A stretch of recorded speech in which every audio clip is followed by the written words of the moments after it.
The next is we are considering the early effect. Now what we can say, IC current is not only dependent on VE, what we have considered in the previous analysis, that it is independent on VCE, right? So here we'll consider the effect of VCE. What happens because of early voltage? If you remember the output characteristics, what you have, the output voltage and output current. When you extend this characteristics, the point at which they meet the x-axis is the early voltage VA, which is we have used over here. Can say the early voltage, right? VA, VCE by VA. This is the effect of the reverse bias junction JBC, which causes the early effect. Now we can find the output resistance, which is output current upon output voltage, 1 upon RO, which is 1 upon resistance. So IC by VCE at Q point, or we can write RO as change in output voltage by change in output current at Q point. The same thing is written inversely over here, that is 1 upon RO. So we can write IC. This equation I am just substituting over here. So you'll get this equation. We are differentiating it with respect to VCE. Now in this term you don't have VCE, so write as it is, just an differentiation, no VCE, so as it is. Here there is the term VCE, in this part you have the term VCE. Derivative of 1 with respect to VCE will be 0.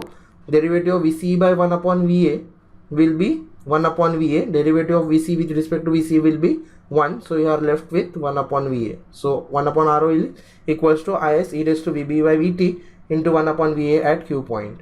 Right, now this part is nothing but your ICQ, that is IS e raised to VBE by VT at Q point is nothing but ICQ, right? So if I am substituting the value in the equation, what I will have? I will have 1 upon RO is equals to ICQ upon VA, or I can say RO is equal to VA upon ICQ, where VA is the early voltage. We are incorporating the early effect into the AC model. Then you have the RO, where RO is called as small signal transistor output resistance. So what you can think of it, this resistance, you can think of it as an Norton's equivalent circuit, in which you have a current source and a resistance in parallel with it. In this case you have a dependent current source GM into VBE, and in parallel you will have the resistance RO. Now how to incorporate it in the AC equivalent model? You will see here, this is the AC equivalent circuit. We have already derived for R pi and GM V pi. Now instead of VBE I am writing it as V pi, the voltage across R pi. So GM into V pi. RO is the output resistance which comes in parallel with the GM V pi. Now always you will have GM V pi between collector and emitter, and R pi between base and emitter, but towards the base. So whatever in the emitter you want to draw, you need to draw over here. Whatever you need to draw in the base, you need to draw over here. Collector, draw here. Between base and emitter, if it is towards base, draw in the upper half. If it is between base and emitter and in the emitter, draw in the lower half.